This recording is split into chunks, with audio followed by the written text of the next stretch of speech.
Assalamualaikum warahmatullahi wabarakatuh. Bagaimana kabar kalian hari ini? Mudah-mudahan kalian semua diberikan kesehatan ya. Karena dengan diberikan kesehatan, kita bisa mengikuti kegiatan belajar mengajar hari ini. Nah, sebelum memulai pelajaran, kita berdoa dahulu. Berdoa dimulai. Berdoa selesai. Kalian masih ingat pembelajaran minggu lalu?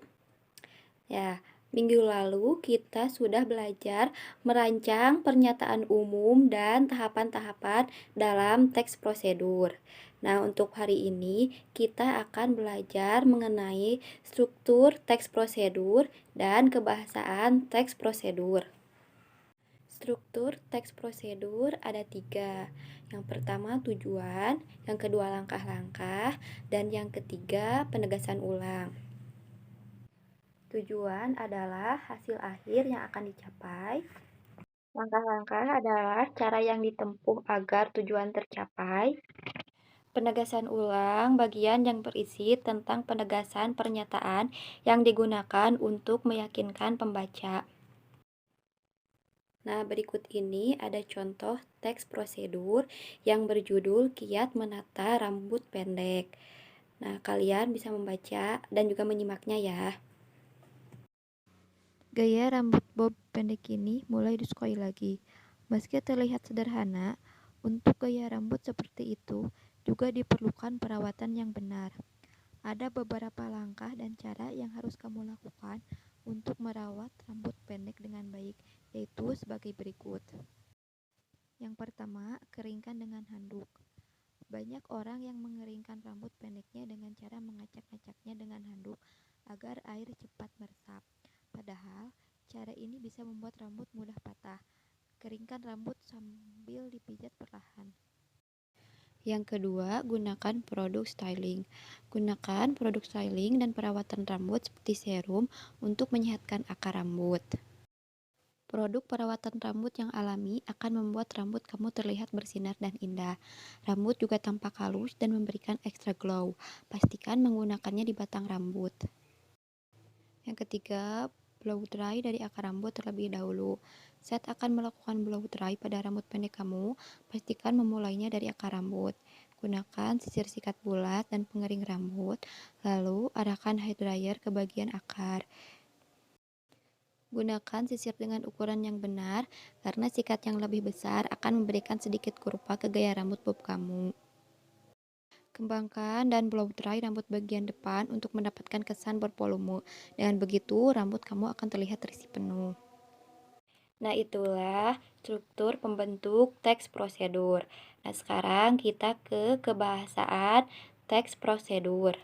Kebahasaan teks prosedur memiliki ciri-ciri sebagai berikut.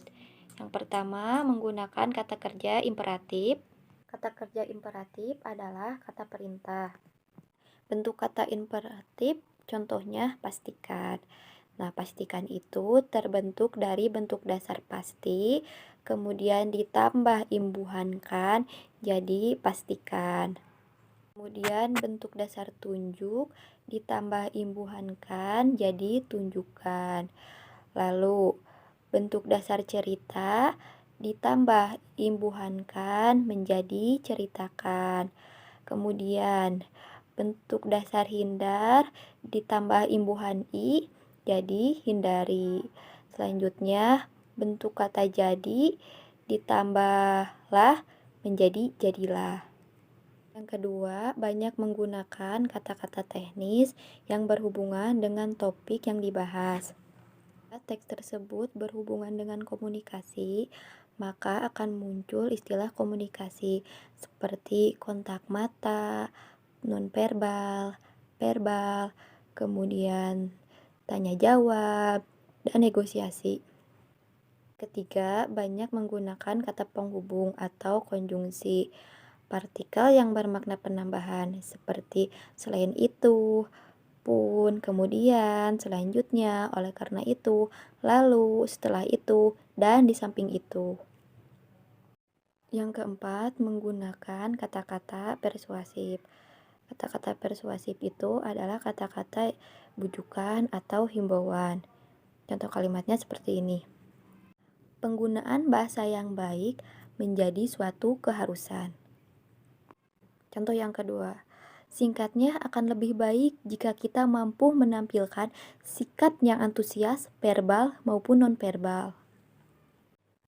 Ciri kebahasan yang kelima adalah apabila prosedur itu berupa resep dan petunjuk penggunaan alat, akan digunakan gambaran rinci tentang benda dan alat yang dipakai, termasuk ukuran, jumlah, dan warna.